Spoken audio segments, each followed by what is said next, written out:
Bonsoir à tous. Voilà, ce soir, dans le cadre des groupes de maison, où je vais apporter la parole le 3 mai prochain, je voudrais m'introduire en parlant d'Hébreux 4 dans la Bible. Alors, on va le lire et ça sera plus parlant. Et je voudrais le lire en deux temps.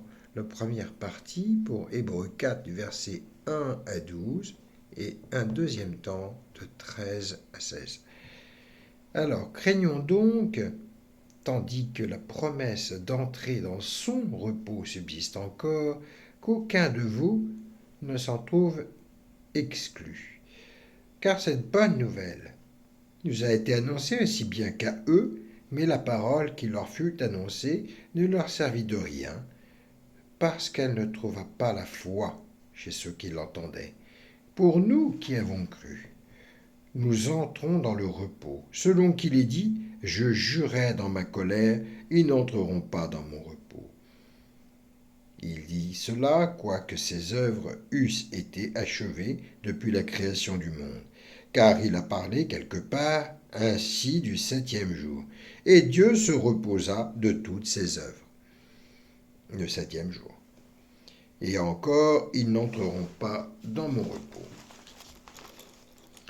Or, puisqu'il est encore réservé à quelques-uns d'y rentrer, et que ceux à qui d'abord la promesse a été faite n'y sont pas entrés, à cause de leur désobéissance, Dieu fixe de nouveau un jour, aujourd'hui, en disant dans David, et longtemps après, comme il est dit, et comme il dit plus haut, aujourd'hui, si vous entendez sa voix, n'endurcissez pas vos cœurs. Car si Josué leur eût donné le repos, ils ne parleraient pas après cela d'un autre jour. Il y a donc un repos de sabbat qui est réservé au peuple de Dieu, car celui qui entre dans le repos de Dieu se repose de ses œuvres, comme Dieu s'est reposé des siennes. Efforçons-nous donc d'entrer dans ce repos, afin que personne ne tombe en donnant le même exemple de désobéissance. Voilà pour la première partie. Et maintenant la deuxième partie.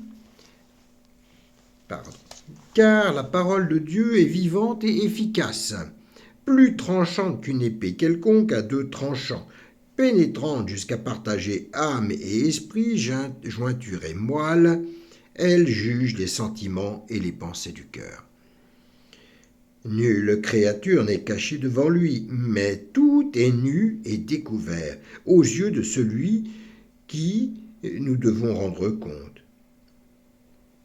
Ainsi, puisque nous avons un grand souverain sacrificateur qui a traversé les cieux, Jésus, le Fils de Dieu, demeurons fermes dans la foi que nous professons, car nous n'avons pas un souverain sacrificateur qui ne puisse compatir à nos faiblesses. Au contraire, il a été tenté comme nous en toutes choses, sans commettre le péché.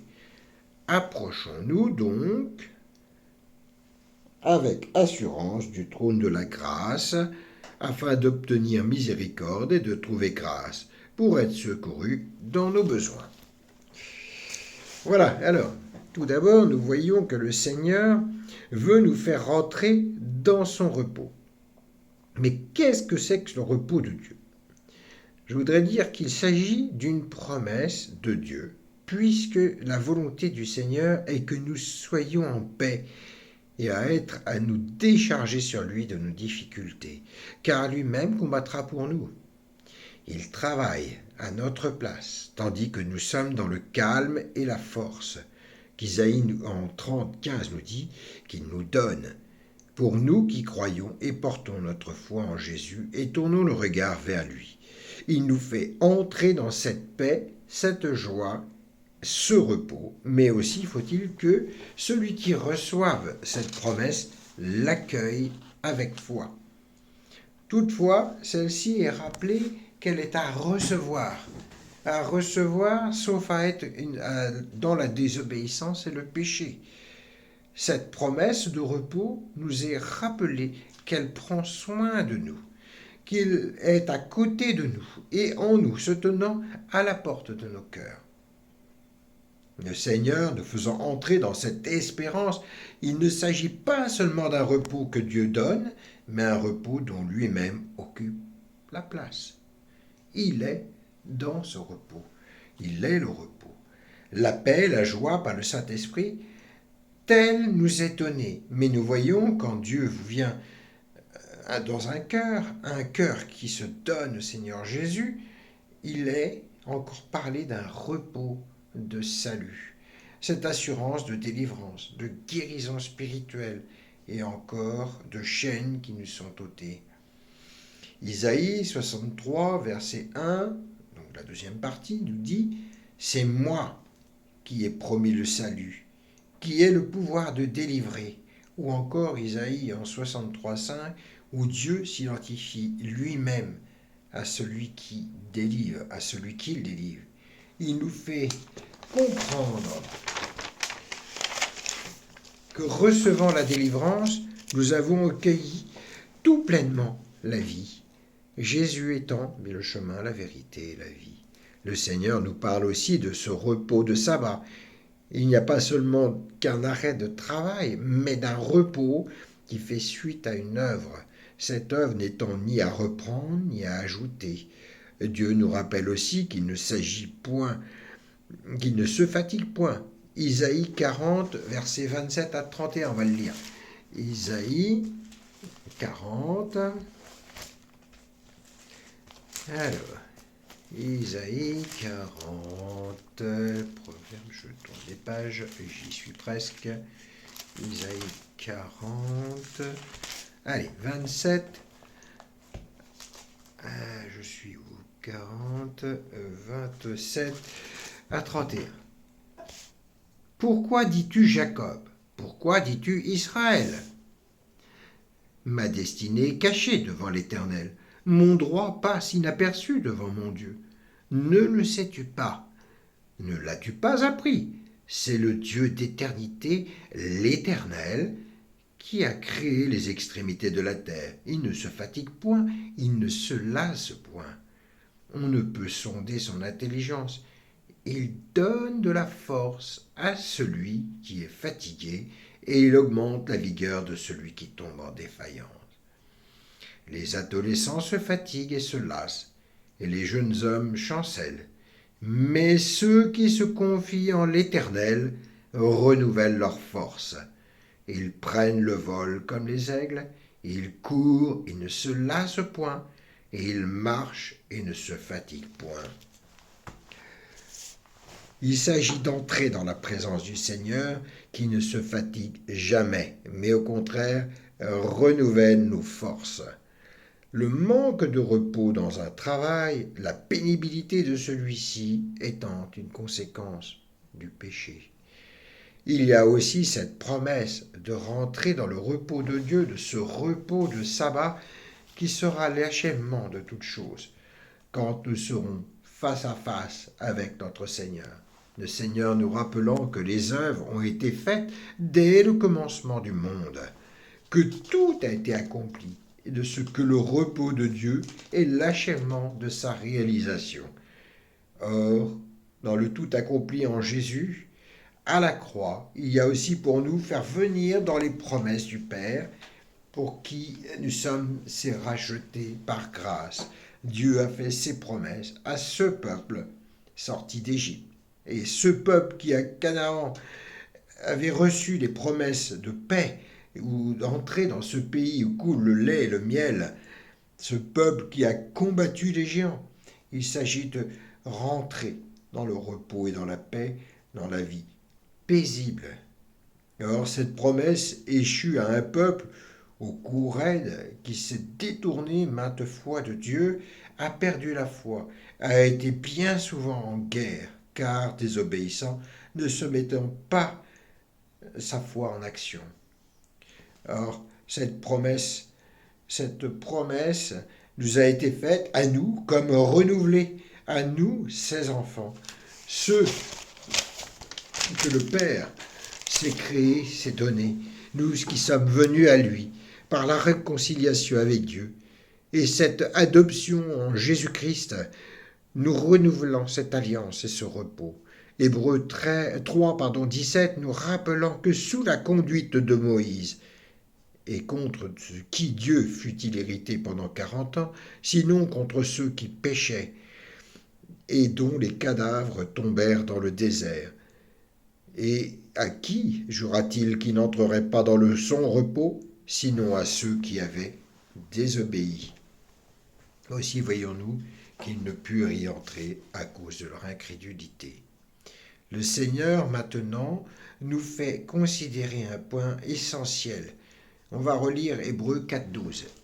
Hébreux 4.12 nous dit car la parole de Dieu est vivante et efficace, plus tranchante qu'une épée quelconque à deux tranchants, pénétrant jusqu'à partager âme et esprit, jointure et moelle, elle juge les sentiments et les pensées des cœurs.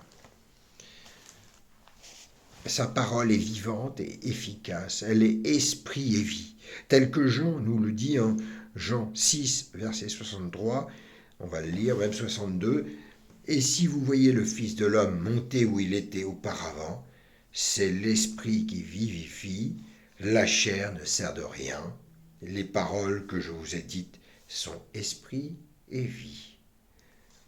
Le Père nous voit tels que nous sommes. Il n'y a pas à se cacher d'ailleurs. Qui le pourrait devant lui? Tout est découvert. Comme on le rappelait dans la Genèse, dès lors que Adam a péché et Ève ont péché, ils se cachèrent. Mais l'Éternel a dit, où es-tu, Adam? Et il a donné rendez-vous à celui qui se cachait derrière les arbres. Il est inutile de se cacher donc, parce que tout est à découvert, aussi longtemps que je me suis tu ou caché. Comme disait David en le psaume 32, 3, mes os se consumaient, je gémissais toute la journée. Car nuit et jour ta main s'apesantissait sur moi. Ma vigueur n'était plus que sécheresse comme celle de l'été.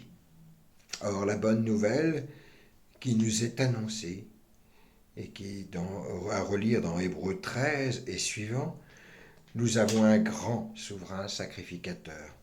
Pour rappel, le peuple hébreu avait un souverain sacrificateur. Celui-ci était la plus haute autorité du judaïsme et le seul à pouvoir entrer dans le très saint du temple. Donc cette partie qui était inaccessible à toute personne, hormis au grand prêtre une fois par an pour aller au-delà du voile et à entrer dans la présence de Dieu. Le souverain sacrificateur devait d'abord se purifier et de toutes sortes de sacrifices d'animaux portés en holocauste pour recevoir le pardon des péchés temporairement, d'abord de ses propres péchés et ceux de tout le peuple. Jésus étant lui issu de la tribu de David, et par sa mort, son sacrifice a ôté le voile, la séparation entre Dieu le Père et nous, Jésus, disais-je, issu de la tribu de David, ne pouvait, en vertu du sacrifice lévitique, la loi de Moïse reçue par Aaron, son frère et sa descendance, la tribu de Lévi, il ne pouvait avoir recours qu'à la prêtrise, puisque issu de la tribu de Juda. La tribu de Juda étant sacerdoce royal, et de Lévi, la prêtrise. Il fallait que notre Seigneur eût reçu un sacerdoce encore plus grand que celui-ci, qu'il fût reçu non en vertu de ce sacrifice lévitique, mais en tout autre, à la ressemblance de qui? De Melchisédek, qui était une préfiguration de Jésus avant l'heure, qui était grand prêtre et roi. Nous y reviendrons en Hébreux 5 et 6, où vous pourrez le lire, mais introduite déjà en Hébreux 1. Jésus étant roi et sacrificateur, ce qui était impossible selon l'ordre du sacerdoce lévitique, mais rendu possible par celui de Melchisédek. Donc, nous voyons bien là qu'il y a un renversement d'alliance et de ministère. Et c'est pour cela que l'auteur de la lettre aux Hébreux nous dit bien « Nous avons un grand souverain sacrificateur ». Donc, il y a donc plus grand que le grand de tous les hommes, et rendu notre intercesseur et avocat auprès du Père, comprenant et contenant nos faiblesses, puisqu'il a été lui-même tenté en toutes choses comme nous, mais n'a point péché. Il y a en lui la, la compassion, la compassion dans nos faiblesses. Et il nous dit, approchez-vous avec assurance du trône de la grâce. Nous, c'est juste, puisque justifiés en Jésus-Christ, qui nous a lavés de nos fautes et rendus justes en vertu de son sacrifice, non pas du nôtre, mais du sien à la croix, et de notre repentance. Approchons-nous timidement, non timidement, pardon, mais avec assurance. Donc il y a à avoir de l'audace et de l'assurance afin d'obtenir miséricorde et de trouver grâce pour être secourus dans nos besoins. C'est là un rappel, nous qui sommes dans des besoins particuliers, des difficultés quelconques de santé, approchons-nous afin d'être secourus dans nos besoins. Dieu écoutant nos prières et lisant dans nos cœurs notre foi, il nous donne cette assurance que nous pouvons demander avec foi. Notre grand souverain sacrificateur nous écoute et plaide en notre faveur. Nous avons donc l'assurance d'être secourus dans nos santé, notre problématique. Comme le Seigneur nous le rappelle, déchargez-vous sur moi. 1 Pierre 5, 7. Déchargez-vous sur lui de tous vos soucis, car lui-même prend soin de vous. C'est le fameux lâcher-prise, donc également tel que nous en a parlé notre pasteur Yvan. Matthieu 6, verset 25, 34 nous dit « C'est pourquoi je vous dis, ne vous inquiétez pas pour votre vie et de ce que vous mangerez, ni de votre corps, de quoi vous serez vêtus. La vie n'est-elle pas plus que de la nourriture et le corps plus que les vêtements ?» Alors ayons cette assurance que nous approchons par la prière, en nous approchant avec sincérité de cœur, non pas comme des pécheurs, mais comme des pécheurs repentants, j'allais dire. Nous avons un grand souverain sacrificateur qui prend soin de nous. Non seulement qui prend soin de nous, mais qui est là pour nous aider dans nos faiblesses, puisqu'il est là pour offrir ce sacrifice, j'allais dire, pour nos vies. Il a été à porter nos souffrances et il porte encore nos souffrances. C'est là notre plaisir que d'avoir aussi notre Dieu qui soit aussi à nos côtés, qui intercède pour nous. Oui, c'est en Jésus-Christ que nous avons ce grand souverain sacrificateur et ce grand souverain sacrificateur qui nous dit « Déchargez-vous sur moi, car je prends soin de vous. » Voilà. Amen. Que le Seigneur vous bénisse.